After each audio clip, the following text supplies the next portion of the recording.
Pred molitvijo angelovega češčenja in blagoslovom je sveti oče dejal: Dragi brati in sestre, Al termine di questa celebrazione saluto cordialmente tutti voi che da vari paesi siete venuti per rendere omaggio ai nuovi santi. ob zaključku tega obhajanja iz srca pozdravljam vse vas, ki ste iz različnih dežel prišli sem, da bi počastili nove svetnike. Pri tem imam še posebej v mislih uradne delegacije iz Brazilije, Francije, Italije, Mehike, Malteškega reda in Španije.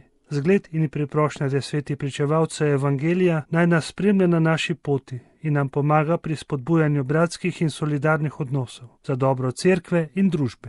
Potem, ko sem sprejel željo nekaterih škofovskih konferenc Latinske Amerike, kakor tudi glas različnih pastirjev in vernikov iz drugih koncev sveta, Ho deciso di convocare un'assemblea speciale del Sinodo dei Vescovi per la regione panamazzonica. sem se odločil sklicati posebno zasedanje škofovske sinode za področje Panamazonije, ki bo tu v Rimu oktobra 2019. Osnovni namen tega sklicanja je izluščiti nove poti za evangelizacijo tega dela božjega ljudstva, še posebej domorodcev, tako pogosto pozabljenih in brez jasnega pogleda na prihodnost, tudi zaradi krize amazonskega gozda, ključ izrednega pomena za naš planet. Naj novi svetniki prosijo za ta cerkven dogodek, da bodo v spoštovanju lepote stvarstva vsa ljudstva zemlje hvalila Boga, Gospoda vesoljstva, in od njega razsvetljeni hodili po poti pravičnosti in miru.